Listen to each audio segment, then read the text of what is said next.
আজমির শরীফ দরগা ভারতের রাজস্থানে আজমির শহরে অবস্থিত একটি ঐতিহাসিক ও ধর্মীয় স্থান। এটি সুফি সাধক খাজা মঈনুদ্দিন চিশতির সমাধি। খাজা মঈনুদ্দিন চিশতি ছিলেন চিশতিয়া তরিকার প্রবর্তক, ভারতীয় উপমহাদেশে ইসলামের মানবিক ও সহনশীল দৃষ্টিভঙ্গির প্রচারক। দরগাটি শুধু মুসলমানদের জন্য নয়, বরং সব ধর্মের মানুষের জন্য একটি শান্তির আশ্রয়স্থল। এটি আধ্যাত্মিকতা, ইতিহাস ও সংস্কৃতির এক সমন্বয়। খাজা মঈনুদ্দিন চিশতি জন্মগ্রহণ করেন 1114 সালে ইরানের খোরাসান প্রদেশের সিজিস্তিয়ান শহরে। তার জীবনের প্রাথমিক সময়টি কাটে গভীর ধর্মীয় ও আধ্যাত্মিক শিক্ষা লাভে।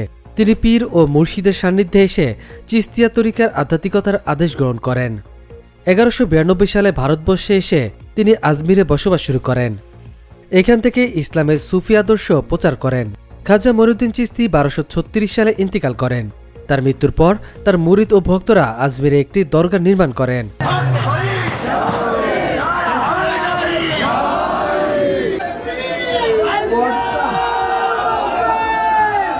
মূল দরগাটি মুঘল আমলে ব্যাপক সংস্কার ও সম্প্রসারণ করা হয়।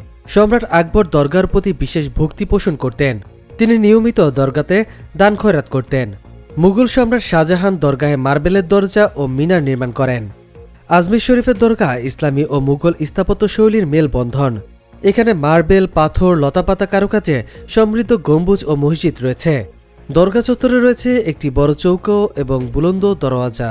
এখনও দেওয়ানি খাস নামক একটি চমৎকার মার্বেল হল রয়েছে, যা মুঘল আমলে নির্মাণ করা হয়েছে।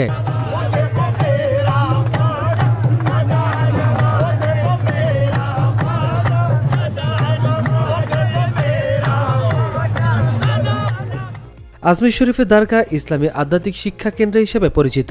এখানে প্রতি বছর লাখ লাখ ভক্ত জিয়ারত করতে আসেন। উরুস নামক বার্ষিক উৎসবটি খাজা মঈনুদ্দিন চিশতির ইন্তেকালের বার্ষিকী উপলক্ষে অনুষ্ঠিত হয়, যেখানে ধর্ম বর্ণ নির্বিশেষে সবাই অংশ নেয়। এটি সারা বিশ্বে শান্তি, ভ্রাতৃত্ব ও সহিংসতার বার্তা পৌঁছে দেয়। আজমির শরীফ দরগা ভারতীয় উপমহাদেশে অন্যতম গুরুত্বপূর্ণ তীর্থস্থান। এটি পর্যটন ও ধর্মীয় জায়গা হিসেবে বিশ্বব্যাপী জনপ্রিয়। এখানে প্রতি বছর হাজার হাজার ভক্ত আসেন। তাদের মধ্যে অনেকেই বিশেষ মানতের জন্য চাদর ও ফুল উৎসর্গ করেন। দরগা পরিচালনা করেন একটি কমিটি, যা এর রক্ষণাবেক্ষণ ও উন্নয়নের কাজ করেন। আজমির শরীফের দরগা শুধু একটি ধর্মীয় স্থান নয়, এটি আধ্যাত্মিক ঐক্যের প্রতীক। খাজা মঈনুদ্দিন চিশতির শিক্ষা মানবতার মূলে আঘাত হানা, ঘৃণা, সহিংসতা ও বিভাজনের বিরুদ্ধে দাঁড়ানোর বার্তা দেয়। এটি ভারতীয় সংস্কৃতির এক অমূল্য অংশ, যা যুগ যুগ ধরে মানুষকে আকৃষ্ট করছে।